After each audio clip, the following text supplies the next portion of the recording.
Bienvenue à tous à cet nouveau numéro de Bruxelles m'appelle avec comme invité Rachid. Salut Rachid, tu vas bien? Bonjour Mohamed. Ah ben, on va tout d'abord commencer par une brève petite présentation de ton histoire, de ta vie. Qui est Mr. Rachid? Oh, là, c'est une question assez longue. Ouais, Je vais essayer de résumer ça très brièvement. Donc voilà, je suis bruxellois. Enfin, j'ai un parcours classique comme beaucoup de jeunes. Voilà, j'ai fait mes études ici à Bruxelles. Puis j'ai entamé un cursus supérieur et je travaille en entreprise. À côté de ça, en parallèle, j'ai eu la chance de pouvoir pratiquer un sport dès le tout jeune âge. Et c'est la voile, donc c'est une formation nautique et j'ai eu l'opportunité notamment de représenter la Belgique dès l'âge de 11 ans à un championnat du monde. Et puis voilà, ça s'est enchaîné, préparation olympique en voile légère et puis un peu de course au large. Alors, on va peut-être commencer tout d'abord par tes premiers pas dans le sport. Donc, tu as pratiqué la voile. Qu'est-ce que c'est que la voile d'abord, comme ça on peut... Ben, la voile, par opposition à un bateau à moteur, ben, c'est un bateau qui utilise le vent comme moyen de propulsion, tout simplement. Ok. Et c'est une discipline qui remonte à l'aube de nos civilisations, puisque historiquement, nos ancêtres, en fait, quand ils ont été amenés à se découvrir et à parcourir le monde, ça s'est fait d'abord sur des bateaux et puis principalement sur des bateaux à voile. Et voilà, donc c'est un peu la discipline que j'ai eu la chance de pratiquer dans le domaine sportif. Et Comment comment ça a commencé? C'est un Tu te peu souviens par... la première fois où tu es monté sur un bateau à voile? Oui, écoute, moi j'ai toujours été fasciné depuis tout jeune par les récits du commandant Cousteau. Je sais pas si tu t'avais Oui, l'occasion. bien sûr. C'était tous les dimanches. L'homme au bonnet rouge, Voilà, l'homme au bonnet rouge avec la Calypso, avec c'est ça.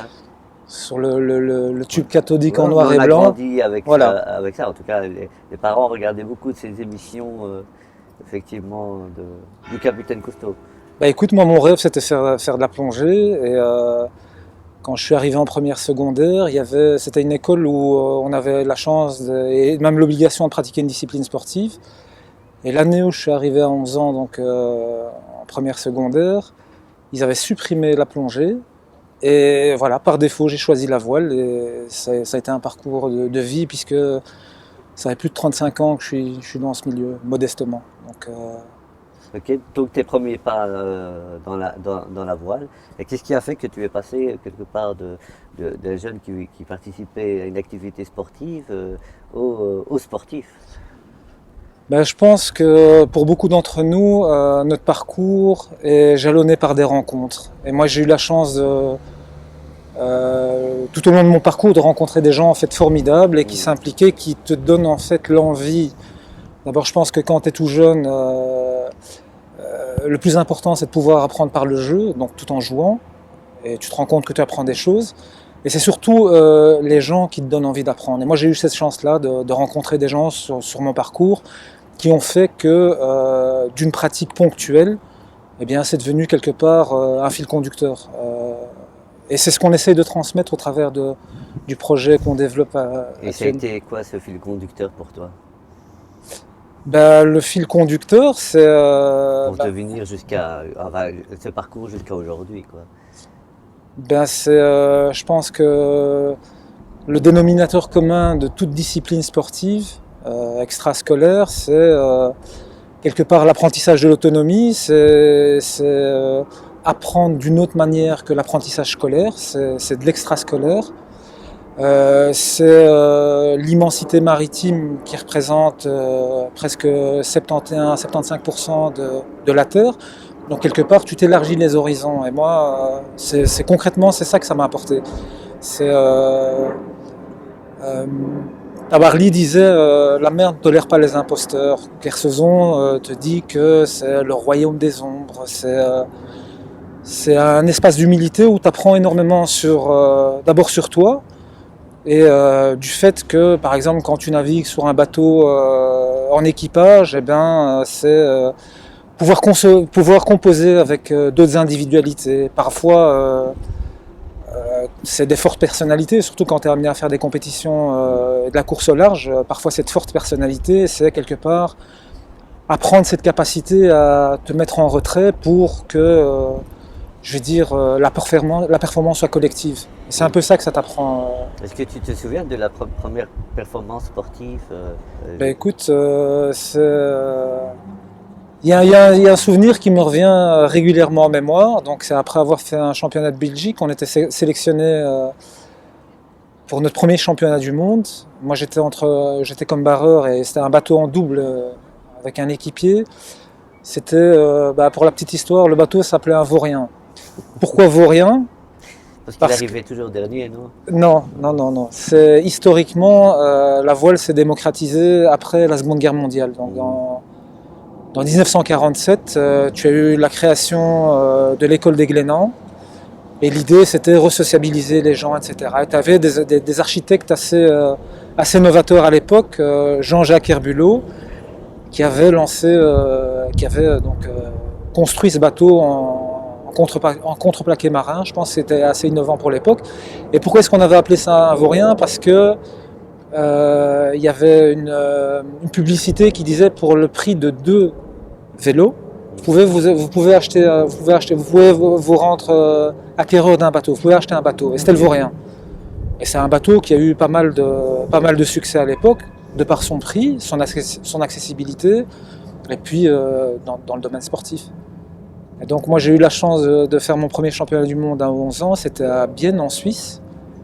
Et on était l'équipage le plus jeune, figure-toi, en junior. Et on avait la presse qui est venue nous poser la question. C'était quelque chose de formidable pour des jeunes comme nous. Ça, c'est un souvenir qui me reste en mémoire. Ouais. Et ensuite, les autres championnats, c'était quoi ? Puis c'est d'autres compétitions, c'est l'apprentissage, quelque part, quand j'ai eu l'occasion d'être en équipe espoir, donc équipe spéciale de préparation olympique interrégionale, tu passais, au-delà de l'école, tu passais pratiquement 100 jours sur l'eau.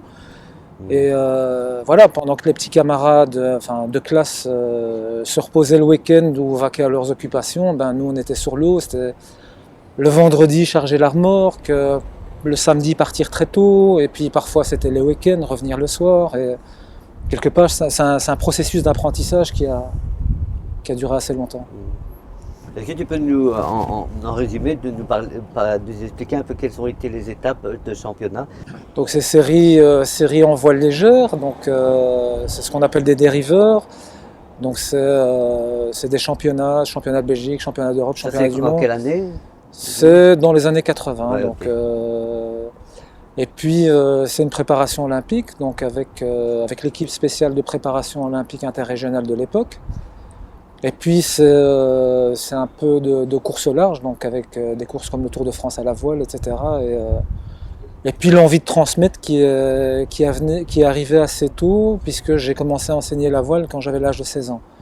Okay. Pour pouvoir nous aider à payer nos déplacements, etc. Donc on a commencé à transmettre. Et j'ai eu la chance notamment de chapeauter une équipe, c'était en Spirou. Donc une équipe de Spirou qui a gagné pas mal de championnats en Belgique à l'époque. Donc voilà. On n'en parle pas des masses dans les médias, etc. Comment ça se fait que, par exemple, ce genre de sport n'est pas très... Enfin, je ne sais pas si c'est dû au fait que c'est pas assez démocratisé, mais en tout cas pas populaire.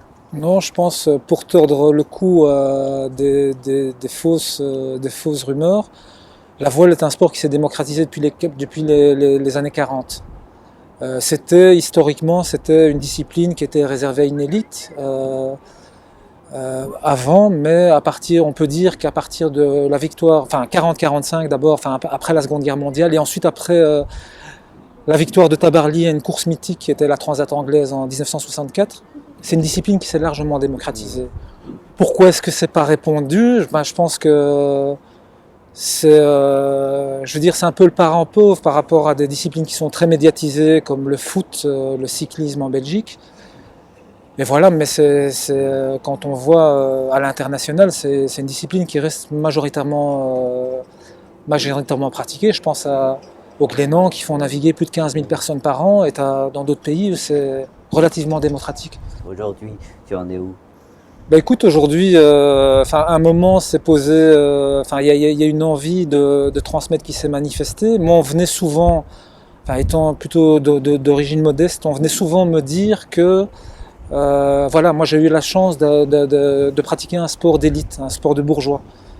Et quelque part, c'est ce qui m'a poussé, entre autres, à vouloir monter un projet qui s'appelle Bruxelles et qui est principalement orienté vers des jeunes générations bruxelloises qui ont soit pas accès à l'information, soit qui n'ont pas les moyens de pratiquer cette discipline. On a la chance d'avoir le soutien du secrétaire d'État au sport à Bruxelles, la Fondation Rabaudouin, le Fonds IBEF Baye à la Tour. Et on a démontré ces 3 dernières années qu'avec peu de moyens, on a eu l'opportunité de faire naviguer pratiquement 600 jeunes. Donc des quartiers populaires. Donc quelque part, voilà, on a démontré par l'absurde que non, c'est pas une discipline essentiellement réservée à une élite et qu'avec de la motivation, avec l'envie de transmettre, tu peux quelque part réenchanter la jeunesse. C'est un peu ça qu'on fait au quotidien. C'est pas facile parce qu'on dispose de peu de moyens. Enfin, on a des soutiens, mais on reste une petite structure et d'ailleurs, si des auditeurs nous écoutent, voilà, j'en profite pour lancer un appel. Si De quoi vous aurez besoin, par exemple? d'un peu plus de moyens, voilà, on essaie de fédérer des entreprises derrière nous parce que quelque part c'est une discipline qui reste noble, c'est un vecteur très positif pour une entreprise et puis en bout de course, ces jeunes demain sont amenés à soit créer leur entreprise, soit intégrer les entreprises. Donc il y a un lien qui est cohérent, et qui est logique. Et ce qu'on essaie d'apporter aussi au travers de ce projet, c'est peut-être pas en faire des champions de voile de demain, mais c'est plutôt au travers de la pratique de cette discipline, c'est pouvoir leur amener quelque chose, les inspirer et se baser sur le levier pédagogique qui est vaste, qui est multiple de cette discipline pour essayer qu'ils en apprennent, qu'ils en ressortent avec quelque chose. Est-ce qu'il y en a qui sont devenus des champions de voile?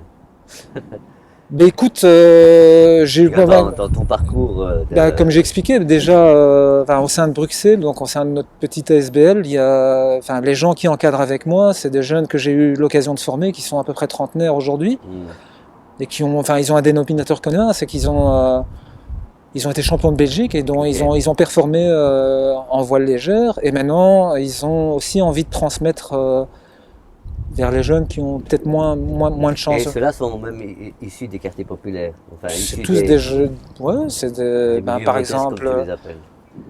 Ouais, c'est des gens qui sont pas issus. Ouais, ils sont issus des milieux normaux, modestes, des couches populaires. Et voilà, le message qu'on essaie de faire passer aussi vers ces jeunes générations, c'est leur ouvrir le champ des possibles, c'est leur dire, c'est pas camper dans un discours fataliste, bien qu'on ne vit pas dans un monde de bisounours, ça, j'en suis conscient, mais les choses sont possibles.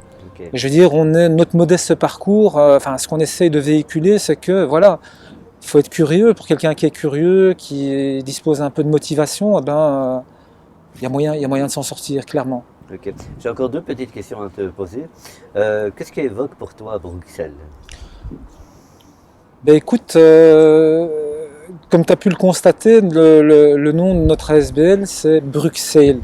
Donc c'est faire naviguer. C'est un jeu de mots qui incarne la région de Bruxelles-Capitale, parce que c'est notre ville avant tout, c'est une ville qu'on aime.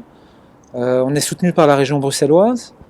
Et puis, je veux dire, les tristes événements qu'on a connus récemment nous font prendre conscience finalement qu'on aime cette ville, au-delà de tout. Même si il y a des imperfections, il y a des choses à améliorer, et nous, ce qu'on cherche à faire, c'est justement contribuer en tant qu'adulte à essayer de faire que les choses se passent mieux. Donc voilà, en résumé, c'est ça. Qu'est-ce que évoque pour toi la culture? La culture, ouais. C'est quelque chose, c'est un pilier de l'apprentissage. c'est un moyen d'émancipation que d'avoir accès à la culture, d'avoir accès à la lecture. Et je veux dire, la culture est multiple et ça fait partie de l'apprentissage, je pense, et de la construction de la personnalité. Merci beaucoup, Rachid, d'avoir répondu à notre invitation. C'est moi qui te remercie. On te souhaite en tout cas un bon parcours et une belle aventure, en tout cas pour toutes les initiatives que tu prends. Pour nous, on se retrouve en tout cas très bientôt avec nouvel invité et nouveaux lieux. À bientôt. Ta-da.